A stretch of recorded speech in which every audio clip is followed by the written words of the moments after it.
Bom, a próxima e última apresentação é uma apresentação que convidamos a Agência Nacional de Saúde e tivemos aí a grata satisfação de tê-los participando conosco hoje nesse fórum de clientes de projetos da 2M. É muito importante nós, mesmo como por ser foco hospitais, mas nós temos uma lógica, uma análise, pelo menos o que está por trás, o que a agência pensa, né? Então, aí nós temos então, a Ana Paula, que é gerente executiva da diretoria da DIDES, né? Ela aceitou o nosso convite. Eu agradeço muito, Ana, a sua participação. Eu já comentei que a Marta, aí, por impossibilidades de saúde, aí acabou pedindo uma licença aí nesse período e você gentilmente nos atendeu. Então, eu gostaria, Ana, que você fizesse ter a sua apresentação aqui, mas você vai ter aí esses 40 minutinhos, se quiser um pouco menos, para deixar para a questão. As perguntas, né? Então, por favor. Bom dia a todos e a todas. Eu sei que estavam todos esperando a doutora Marta Oliveira, então é com satisfação que eu estou aqui para substituí-la, por ter essa honra, ao mesmo tempo sei que todos esperavam por ela e que essa substituição não é uma substituição simples. Vamos conversar um pouco sobre o papel da agência em relação a essa relação operadora-prestador. Essa é uma atribuição que a agência já tem desde a sua fundação, em 2000, mas que ficou um pouco, digamos assim, de lado em relação à sua atuação direta em relação às operadoras, por uma questão óbvia. O mercado não tinha regulamentação, não tinha regulação. A agência precisou se voltar para regular as operadoras. Mais recentemente, a agência passou também a se debruçar de forma mais direta sobre essa relação operadora-prestador de serviço. E nesse caminho aí, a gente tem trabalhado, a gente tem um GT de remuneração, ele tem sido coordenado pela Daniele Silveira, que está aqui nesse evento, e entre outras coisas que nós temos feito, essa é uma grande preocupação da agência. Se a gente for pensar nas dimensões do sistema de saúde, o financiamento é um dos pilares, assim como o acesso e a própria prestação de serviço. Então, hoje, a gente tem, no Brasil, um sistema misto, onde a gente tem rede de prestadores estatal e privada, um sistema de saúde universal e restrito, e a fonte de recursos público e privado também. Nós temos um sistema de saúde que não se adaptou aos novos desafios. A gente teve uma transição rápida, demográfica, epidemiológica e uma transição tecnológica no mundo, e nosso sistema de saúde, de uma forma geral, ele não acompanha. Então, esses fatores contingenciais rápidos não têm ressonância na cultura organizacional, nos recursos, no sistema de incentivos e nos estilos de liderança. O que a gente viu aqui hoje são exemplos de casos exitosos e de casos até de vanguarda dentro do sistema brasileiro. A gente sabe que isso não é a regra, né? Se a gente for pensar, o nosso sistema pensado para condições agudas tem que enfrentar 72% dos óbitos são por doenças crônicas não transmissíveis. Esse dado é de 2014, é um dado recente. E se a gente for pensar, o nosso sistema ele não está pensado, ele não está estruturado para a doença crônica, para o acompanhamento sistemático desse paciente, para que esse itinerário terapêutico seja conduzido de uma forma tranquila, para que essas informações não sejam perdidas.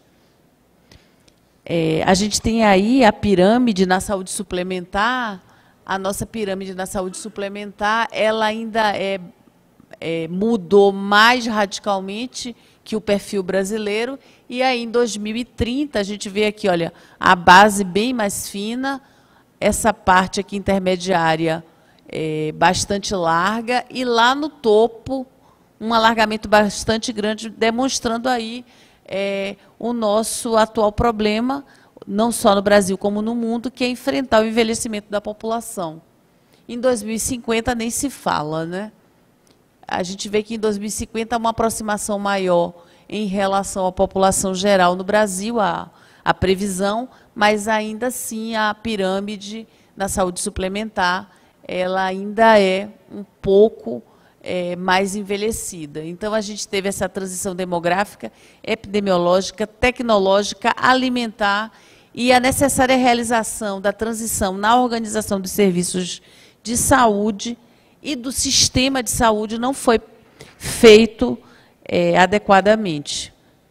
Então, a gente tem um sistema, um modelo de cuidado baseado em condições agudas, é um modelo aí do século XX ainda, né? Desculpa, eu acho que ficou, dessa coisa de recorte e cola ficou pequenininho aqui, mas é um modelo do século XX e ainda vigente, baseado no hospital, centrado no cuidado médico, fragmentado, descontinuado, curativo, com qualidade presumida, isso é fundamental, e pagamento por procedimento. A qualidade dos serviços era vista de uma forma presumida, que se as pessoas se formaram, elas fariam o que elas tinham que fazer e ponto. Não havia a ideia de que você precisa avaliar e acompanhar e monitorar esse desempenho. Então, a gente precisa de um modelo de cuidado baseado em doenças crônicas, agudas e agudas cronificadas, cada vez mais se ambulatorizando, né? Um modelo que seja multiprofissional, integral e continuado, incorporando cuidados não apenas curativos, mas de promoção, prevenção, cuidados paliativos, que tenha avaliação de qualidade e que contemple novos modelos de remuneração. Porque o pagamento por procedimento, além dele não incorporar aí a avaliação da qualidade, ele também, de certo modo, ele premia aquele que não tem qualidade de forma indireta, porque aquele que faz de forma, aquele que executa muito procedimento, como se fosse uma fábrica de procedimentos, sem pensar no processo, ele está indiretamente sendo beneficiado por esse modelo de remuneração. Então, a gente aí tem itinerários terapêuticos absurdos, baseado no hospital e pior, no pronto atendimento. Então, idoso acompanhado no pronto atendimento, diabético acompanhado no pronto atendimento, renal crônico acompanhado no pronto atendimento, com reinternações frequentes. Então, a gente não tem um itinerário terapêutico racional, pensado na longitudinalidade desse cuidado necessário. Bem, desse modo, a gente tem o quê? A gente tem a qualidade da atenção não é vista, não temos uma cultura avaliativa. A gente tem aí, está bem ruinzinho para a gente ver aí, eu vou até me aproximar. Modelos de pagamento focados no volume de procedimentos, custos crescentes, acesso problemático, né? E, por fim, a gente tem o itinerário do paciente com obstáculos, interrupções, descontinuidades, fragmentado, o que leva a desfechos ruins e aumento dos custos. Só para a gente... Eu trouxe assim como para a gente exemplificar, para a gente ter uma ideia de como o Brasil está em relação a outros países do mundo. São dados da OECD e do Banco Mundial. Se a gente for verificar, o Brasil está aqui. Aqui a gente tem gastos em saúde e nesse eixo a gente tem expectativa de vida. Então, nós não temos uma expectativa de vida das mais altas do mundo, não é das mais baixas, mas também não é das mais altas, e o gasto com saúde também não é dos maiores. A gente tem uma coisa discrepante aqui, que são os Estados Unidos, que gastam muito com saúde, a expectativa de vida não é compatível. Você vê que entre os seus pares, você tem expectativas de vida muito maiores com gastos menores. Você tem aqui um Chile, por exemplo, com a expectativa de alta expectativa de vida alta, com um gasto não tão maior do que o Brasil. A gente tem aqui uma Portugal, por exemplo, uma Israel, um Japão, que a gente poderia pensar que expectativas de vida bem mais altas, com gastos intermediários. Só para a gente ver a situação do Brasil nesse gráfico aí. E aqui, pagamento por qualidade em países do OECD também, dados do Observatório Europeu. Se a gente for olhar bem para esse gráfico, todos esses países aí iniciaram programas de modelo de remuneração diferenciado há muito mais tempo, principalmente na atenção básica. Na atenção hospitalar, de forma mais recente. Mas a gente pode perceber aí, 98, 2005, 2009, 2002, 2004, vários países já implantando programas com modelos de remuneração diferenciados. Hoje, no mundo, quase todos os sistemas de saúde, eles têm modelos de remuneração mistos, eles têm modelos de remuneração que não são baseados em uma única forma, né? São modelos combinados. E o que é que nós, da Agência Nacional de Saúde Suplementar, particularmente a DIDES, a minha diretoria, a gente pensa? A gente pensa que para dar sustentabilidade ao setor de saúde suplementar hoje, a gente precisa dessa tríade sendo pensada: qualidade, informação e mudança nos modelos, tanto de atenção como de remuneração. A gente tem alguns projetos no triângulo aqui da informação, a gente tem o DETIS, a gente tem a sala de situação, onde vocês podem buscar lá informações detalhadas sobre operadoras, o DETIS sobre dados de produção dos prestadores, o projeto Sua Saúde, ele é voltado para o beneficiário. Lá a gente tem uma série de informações que procura empoderar o beneficiário nessa relação com o profissional de saúde, com o próprio sistema. Aqui na área de qualidade a gente tem a acreditação de operadoras, a gente tem a avaliação de operadoras, que é o índice de desempenho, o Qualis, o programa de acreditação de operadoras, e o Qualis ele envolve vários atributos de qualidade de prestadores, além do fator de qualidade. E aqui na mudança de modelo a gente tem alguns projetos piloto bem-sucedidos, como o Parto Adequado, Idoso Bem Cuidado, o Oncorrede e o Projeto Sorrir.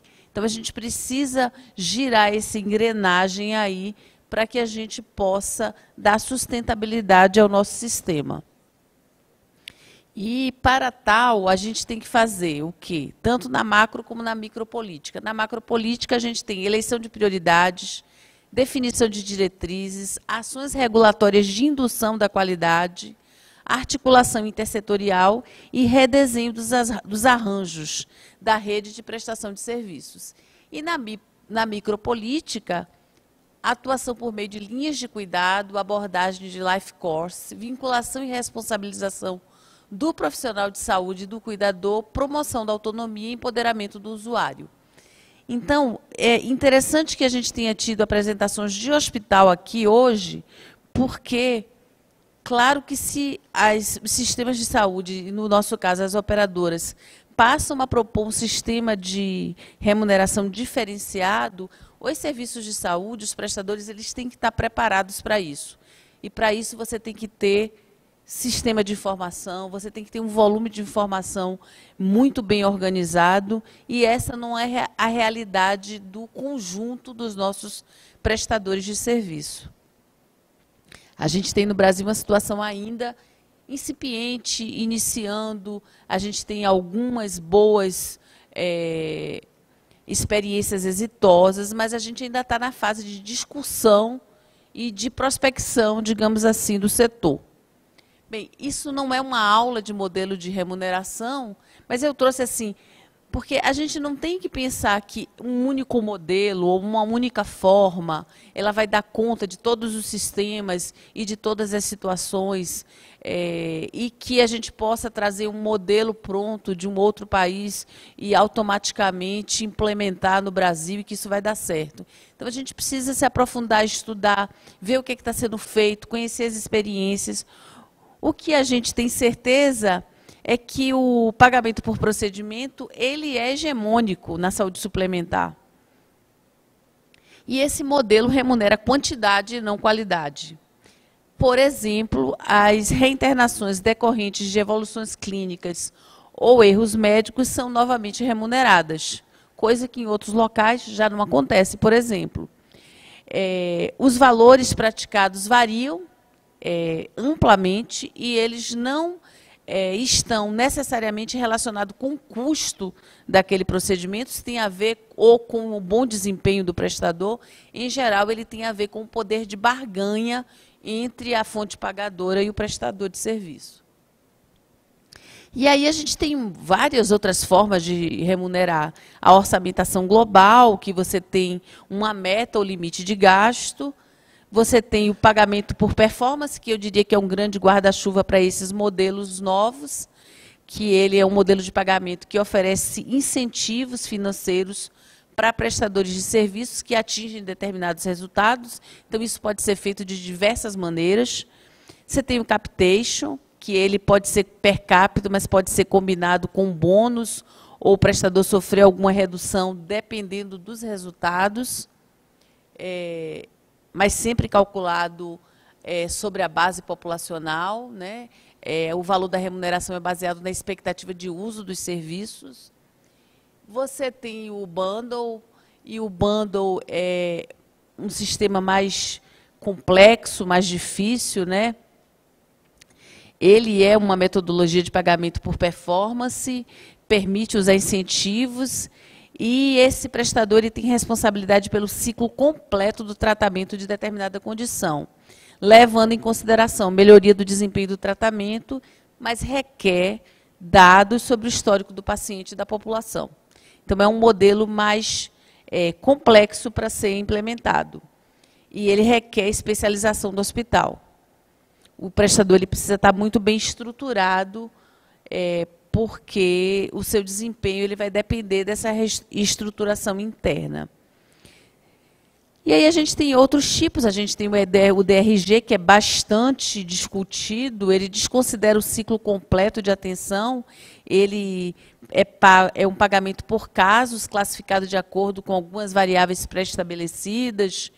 Ele é bastante interessante, ele é um pouquinho diferente do anterior, eles têm diferenças, mas ambos têm vantagens e desvantagens, né?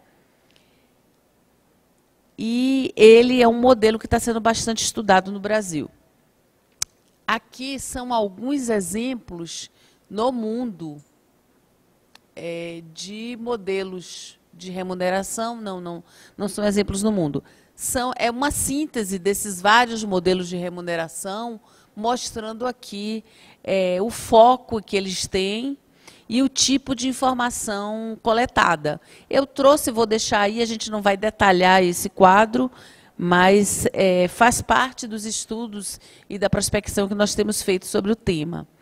E a gente tem aí esse espectro do grau de responsabilidade, do risco e da resistência encontrada desses vários tipos de modelo de remuneração.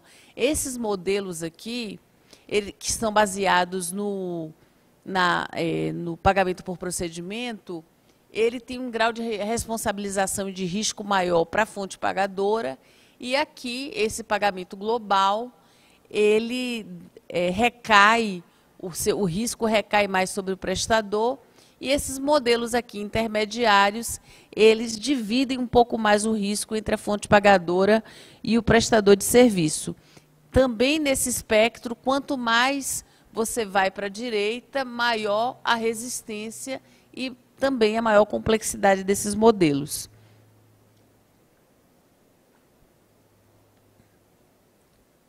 Aí, alguns exemplos, como eu falei, de países que utilizam modelos de remuneração, em geral, modelos mistos. A gente vê aí que quase todos os países chamados desenvolvidos já utilizam modelos diferenciados de pagamento, e eu trouxe aqui apenas para a gente pensar um pouco na nossa defasagem de como, querendo ou não, os sistemas de saúde eles estão se voltando para essa realidade e que, para tanto, a gente precisa se preparar, se organizar e estudar para ver como implementar isso da melhor maneira possível no nosso sistema. Aqui a gente tem alguns modelos bastante novos, né? Esse modelo de ACO, que é um modelo que estava sendo usado no Obamacare, não sei como é que vai ficar agora, mas ele é um modelo que pega toda uma população, mas, no caso, a responsabilidade é por toda a prestação de serviços, não apenas de um tipo, por exemplo, atenção básica ou atenção especializada. Então, é um modelo bem complexo, é uma coisa que vinha sendo implementada nos Estados Unidos. Não sei qual será aí o futuro do Obamacare, mas esse é um modelo interessante também, né? Você tem aqui uma população, você tem uma série de serviços e você tem esse ACO aqui, que seria essa entidade que faria a gestão de todos esses serviços e dessa população, e isso atrelada, logicamente, a indicadores de desempenho de qualidade.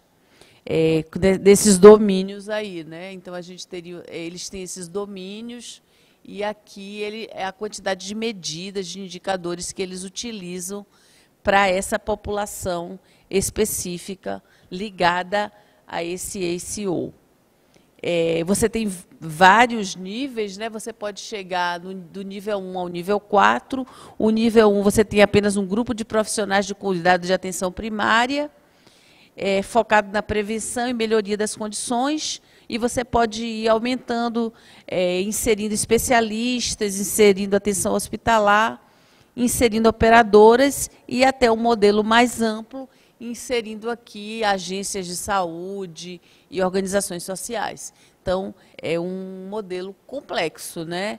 Mas é interessante de ser estudado e de que a gente também procure saber quais são os resultados, porque como é um modelo mais recente, os primeiros resultados devem estar saindo, né, em relação à implementação desse modelo. A gente também tem o bundle, o BPCI, que é um tipo específico de bundle, que ele tem vantagens e desvantagens também, né? Ele aumenta a coordenação do cuidado, dá uma flexibilidade ao prestador, o incentivo de gestão eficiente do quadro clínico do paciente, tem compromisso com os custos, responsabiliza o prestador pelos resultados, mas ele também tem dificuldades relativas à definição de um único episódio, né? Porque nesse caso, você tem não apenas um conjunto de diagnóstico, mas você tem aí um episódio e num período de tempo. Então, você tem uma certa dificuldade para definir esse episódio. Ele tem um potencial de aumentar a barreira na escolha do prestador pelo paciente, e um potencial para que se evite pacientes de alto risco. Então, todos esses modelos têm vantagens e desvantagens e podem ser utilizados de forma mais composta. Então, o que a gente quer trazer mesmo é o seguinte, a nossa mensagem: não há receita para saber o que funciona melhor. Não há receita de bolo. A gente chegar aqui e dizer, olha, para o Brasil ou para a saúde suplementar, o melhor modelo ou os melhores modelos seriam esses ou aqueles. A gente necessita experimentar essas diferentes abordagens, estudá-las, visitar essas experiências, né? E combinar diferentes modelos de pagamento a depender das circunstâncias. A adoção de modelos no mundo tem variado conforme características do sistema de saúde e experiência dos prestadores e compradores, né? E a gente precisa conhecer essas experiências exitosas nacionais e internacionais. A gente precisa fazer aí uma avaliação dessas experiências e a gente precisa ter coragem de implementar, mesmo que de forma limitada, como projeto piloto. Acabou de chegar aqui a Daniele Silveira, que coordena uma boa parte desses projetos que eu citei, o Oncorrede, o Idoso Bem Cuidado e o próprio GT de modelo de remuneração. Só para avisar vocês, se alguém quiser tirar alguma dúvida depois. Bem, e eu vou trazer algumas iniciativas da ANS nessa direção da tríade da sustentabilidade que a gente mostrou lá no início, né? Então, a gente tem esses projetos de indução de qualidade. Nesses projetos, a avaliação de qualidade ela é transversal. Então, a gente tem o parto adequado, o idoso bem cuidado, o Oncorrede e o projeto Sorri. Modelo de gestão de cuidado, mudança de modelo de gestão de cuidado, que ainda não está atrelado a um modelo de remuneração diferenciado, mas é uma coisa a ser pensada, né? Porque não temos como pensar em mudar modelo sem pensar em qualidade em saúde e sem mudar a forma de organização dos serviços. A gente tem, vocês devem saber aí, o fator de qualidade. O fator de qualidade é um percentual aplicado ao índice de reajuste para prestador de serviço. É uma coisa pontual, né? Na verdade, ela se destina apenas àqueles prestadores de serviço que não têm um índice de reajuste definido no contrato, mas o que a ANS fez? Como a lei dizia que, nesses casos, a ANS deveria estabelecer o índice, a ANS atrelou ao índice um fator de qualidade, como forma de incentivo à melhoria da qualidade no setor e à avaliação da qualidade no setor. E aí o fator de qualidade poderá ser de 105, 100 ou 85% do IPCA, a depender do cumprimento dos requisitos de qualidade. Isso já foi aplicado em 2 anos, ano base 2015 e ano base 2016. No ano base 2015, apenas para hospital, e no ano base 2016, para hospitais, clínicas, laboratórios, serviços de SADT e profissionais de saúde, consultório isolado. Os resultados estão no nosso site. E a gente tem o Qualis, que é o nosso programa de melhoria da qualidade de prestadores de serviço. A gente acabou de divulgar os resultados no Qualis, que é uma iniciativa também da ANS de dar visibilidade a atributos de qualidade.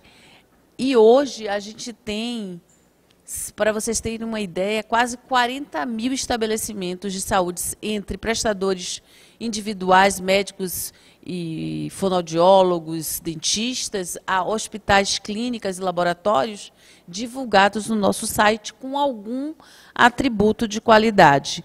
A gente tem outros atributos que ainda não foram incorporados, mas hoje a gente conseguiu divulgar no Qualis praticamente 1.500 prestadores de serviços com acreditação.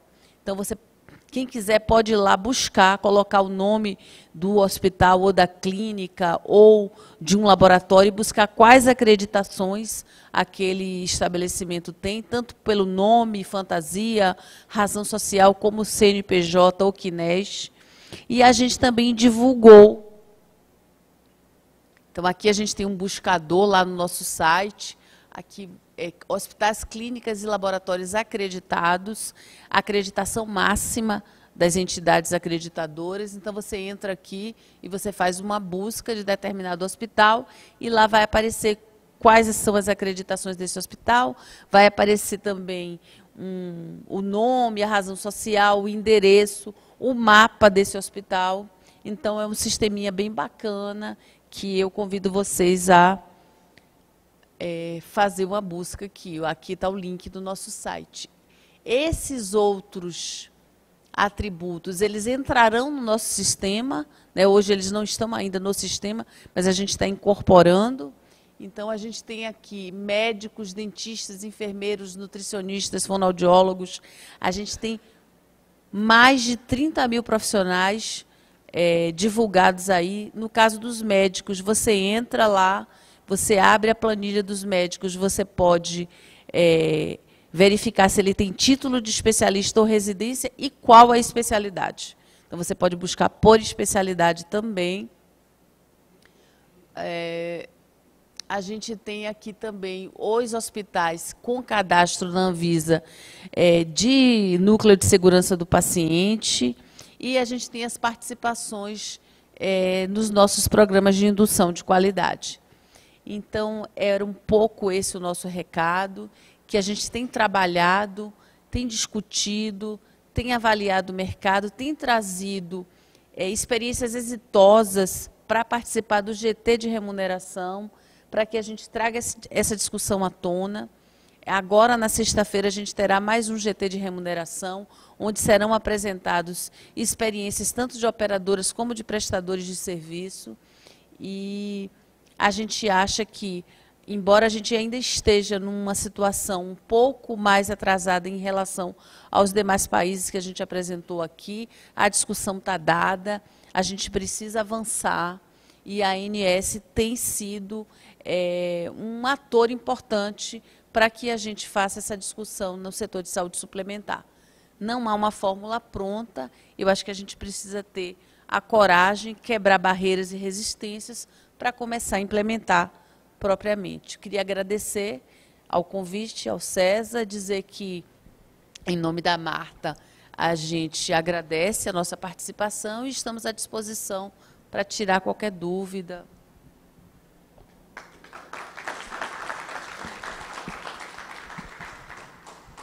Ana Paula, muito obrigado, foi muito importante as tuas contribuições. Vamos deixar aberto aí ao nosso público, se tem alguma questão, aproveitar, tirar algumas dúvidas da agência. Tudo tranquilo? Nenhuma dúvida? Estão cansados, né? Foi puxado essa manhã, né? Ana, deixa eu aproveitar, dentro do site nós estávamos discutindo, porque a 2M é uma empresa gestora de outros programas para o Qualis, né? Fomos reconhecidos ano passado. A partir de quando que o processo de divulgação desse programa já tem uma definição quanto a isso? Você sabe que quando envolve tecnologia e informática, a gente sempre dá uma previsão, mas tem medo, né? Então, a nossa previsão tem sido até agosto desse ano, né? Pode haver algum atraso? Pode, né? A gente já esperava, nesse momento, não ter apenas as acreditadoras no sistema. A gente já esperava ter colocado para dentro do buscador também as informações dos prestadores de serviço, que a gente já tem essas informações, mas elas estão planilhadas, elas não estão no sistema ainda.